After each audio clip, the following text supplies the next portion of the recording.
Investment fluctuation reserve, word में सबसे पहले पहले क्या लिखा है? इन्वेस्टमेंट, फिर क्या है?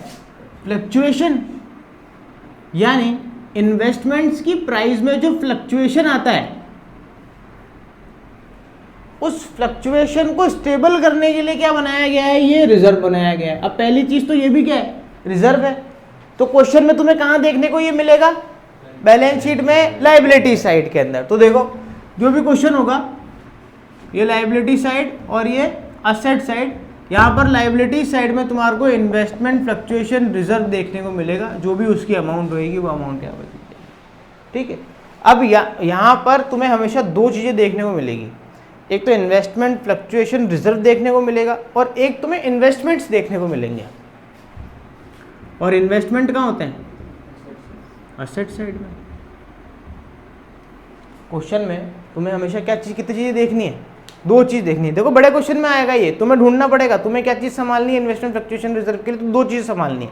पहली चीज़ क्या संभालनी है कि investment fluctuation reserve liability side में कितना दे रखा है और दूसरा इन्वेस्टमेंट कितने दे रखे हैं। अब अपन को करना क्या है? देखो होता ये है, ये बनाया किस लिए गया है? ये इसलिए बनाया गया है कि तुमने मान लो कोई इन्वेस्टमेंट करे। अब इन्वेस्टमेंट करता किस लिए है बिजनेसमैन या कोई भी आदमी? इन्वेस्टमेंट करता क्यों है? प्रॉफिट अर्न के लिए, कि भैया उसके पास में पैसा पड़ा है, उसको अगर वो किसी जगह इन्वेस्ट कर देगा तो वहाँ से उसको क्या निकल के देगा? वो रिटर्न निकाल के देगा ना। तो अपन करते तो प्रॉफिट्स के लिए ही हैं, पर ज़रूरी नहीं है कि आपको प्रॉफिट हो ही हो। कई बार ऐसा होता है कि आपने गलत जगह इन्वेस्ट कर दिया और आपको प्रॉफिट होने की बजाय क्या हो गया? लॉस हो गया। तो वो जो लॉस है उस लॉस की भरपाई करने के लिए क्या बनाया गया है? इन्वेस्टमेंट फ्लक्चुएशन रिजर्व बना है। यानी आपके जो इन्वेस्टमेंट है उसकी प्राइस में जो फ्लक्चुएशन आता है, तो वो जो गिरावट वाला फ्लक्चुएशन है उसको बैलेंस करने के लिए क्या बनाया जाता है? इन्वेस्टमेंट फ्लक्चुएशन रिजर्व बनाया जाता है। जैसे मान लो आपने कोई कहीं पर इन्वेस्टमेंट करा 1 लाख रुपए का। इन्वेस्टमेंट तो आपने पहले करा था 5 साल पहले, और उस पर आपने रिजर्व कितने का बना रखा है? 10,000 रुपये का रिजर्व बना रखा है।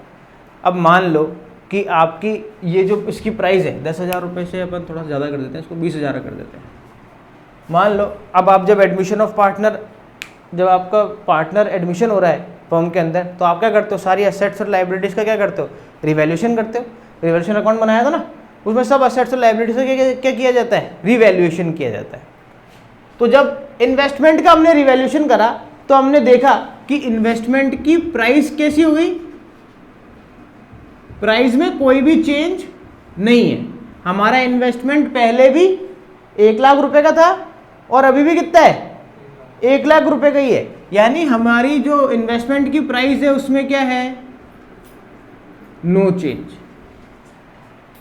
जब इन्वेस्टमेंट में कोई भी चेंज नहीं हुआ तो क्या ये रिजर्व काम में आया क्या? अरे क्या ये रिजर्व काम में आया क्या? ये रिजर्व कब काम में आता है?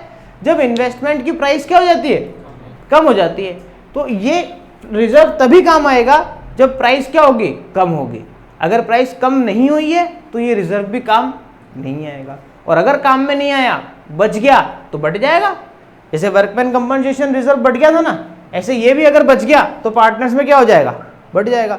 तो पहले केस जो मैं बता रहा हूं, इस केस के अंदर 1 लाख रुपए की इन्वेस्टमेंट है और अभी भी इन्वेस्टमेंट की प्राइस कितनी है? अभी भी इन्वेस्टमेंट की प्राइस कितनी है? 1 लाख रुपए उसकी प्राइस है। तो उसमें कोई भी चेंज आया? नहीं आया। तो ये पूरा का पूरा 20,000 रुपए कहां पर बढ़ जाएगा? वही पार्टनर्स कैपिटल अकाउंट में। कौन सी साइड में? क्रेडिट साइड में। क्या आ जाएगा? बाय इन्वेस्टमेंट फ्लक्चुएशन रिजर्व, और वही ओल्ड पार्टनर्स में ओल्ड रेशियो में डिस्ट्रीब्यूट हो जाएगा। बोलो ठीक है। बांटना बिल्कुल वैसे ही जैसे वर्कमैन कंपनसेशन रिजर्व बांटा था, वैसे ही ओल्ड पार्टनर्स में ओल्ड रेशियो में डिस्ट्रीब्यूट हो जाएगा। बोलो ठीक है, सही है यहाँ तक? चलो सेकंड केस देख लो। सेकंड केस में क्या हो रहा है कि जो इन्वेस्टमेंट की प्राइस है वो कितनी हो गई? 1,20,000 रुपए की प्राइस हो गई। इन्वेस्टमेंट की प्राइस कितनी हो गई? 1,20,000 रुपए। अब इस कंडीशन के अंदर क्या ये इन्वेस्टमेंट फ्लक्चुएशन रिजर्व काम आएगा क्या?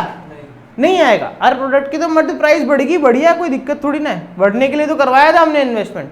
हमने तो रिजर्व इसलिए बनाया था कि अगर लॉस हुआ तो वो लॉस की हम कंपनसेशन यहाँ से कर लेंगे।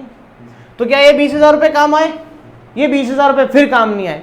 तो सेकंड केस में भी क्या होगा कि जब तुम ये बनाओगे पार्टनर्स कैपिटल अकाउंट, उस पार्टनर्स कैपिटल अकाउंट में बाय इन्वेस्टमेंट फ्लक्चुएशन रिजर्व पूरा का पूरा 20,000 रुपये ऐसे के ऐसे ओल्ड पार्टनर्स में ओल्ड रेशो में डिस्ट्रीब्यूट हो जाएंगे।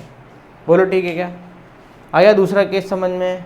बोलो सही है। चलो तो फिर आ जाओ थर्ड केस में। अब आपके इन्वेस्टमेंट की प्राइस कितनी हो गई?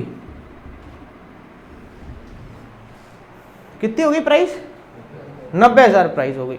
अब यही तुम्हारा इन्वेस्टमेंट तो था 1 लाख रुपए का, इन्वेस्टमेंट तो कितने का था और उसकी प्राइस कितनी हो गई? कितनी कम हो गई? 10,000 से कम हो गई। तो ये 10,000 रुपये हम कहाँ से रिकवर करेंगे? ये रिजर्व में से, इन्वेस्टमेंट फ्लक्चुएशन रिजर्व में से। तो 20,000 का हमारा क्या है? रिजर्व है। तो इस 20,000 में से हम क्या कर देंगे? 10,000 रुपये का ये लॉस रिकवर कर लेंगे। अब बचेगा कितना?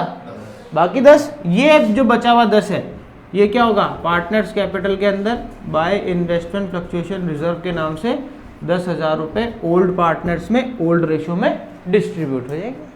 बोलो इतनी सी प्यारी सी बात समझ में आ गई क्या? छोटी सी बिल्कुल आ गई। चलो आ गई तो केस देख लो फिर फोर्थ केस।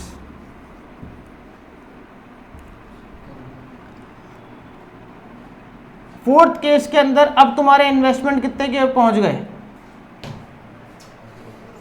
80,000 रुपए के इन्वेस्टमेंट रह गए। अच्छा इन्वेस्टमेंट थे 1 लाख के, अब हो गए 80,000 रुपए के। कितने से कम हो गए? 20,000 रुपए से। हमारे पास में रिजर्व कितने का पड़ा है? 20,000 का पड़ा है। तो 20,000 का ही रिजर्व पड़ा है। 20,000 में से 20,000 का ही लॉस रिकवर कर लिया। तो अब कुछ भी बचा क्या? नील हो गया भैया, ये तो सन्नाटा। तो क्या पार्टनर्स में कुछ बचेगा? बटेगा क्या? कुछ नहीं आएगा पार्टनर्स में, कुछ नहीं है। बोलो इतनी सी बात समझ में आ गई क्या? बचेगा तो बटेगा, नहीं बचेगा तो कुछ नहीं बटेगा। बोलो ठीक है क्या? हाँ भाई इट्स फेजू। चलो आ जाओ फिफ्थ केस के अंदर। अब प्रोडक्ट की अब तुम्हारे इन्वेस्टमेंट कितने के हो गए? 70,000 रुपए के इन्वेस्टमेंट हो गए। अब कितने का लॉस हो रहा है? अरे भैया 30,000 का लॉस हो रहा है। ये 30,000 का लॉस कहाँ से रिकवर करेंगे? देखो 20,000 रुपये तो इन्वेस्टमेंट फ्लक्चुएशन से, ये इन्वेस्टमेंट फ्लक्चुएशन से निकाल लेंगे, और 10,000 रुपये का जो एक्स्ट्रा अमाउंट है वो हम कहाँ से लेके आएंगे भैया? वो लेके आएंगे रिवैल्यूएशन से। तो ये तो लेके आओगे रिवैल्यूएशन से, ये लेके आओगे इन्वेस्टमेंट फ्लक्चुएशन रिजर्व से, पर ये 30,000 रुपये इस तरीके से तुम्हारा लॉस रिकवर हो जाएगा। अरे पर पार्टनर्स के लिए कुछ बचा क्या भैया? कुछ नहीं बचा। तो यहाँ पर भी पार्टनर्स कैपिटल के अंदर कोई भी अमाउंट नहीं आएगी। अच्छा ये रिवैल्यूएशन में किस साइड लिखोगे? हाँ डेबिट साइड, लॉस है ना, तो ये किस साइड में शो होगा? डेबिट साइड में। बस ये इतने से केस हैं, बहुत प्यारे और बहुत ही सुंदर केस हैं। उतार लो फटाफट इसको।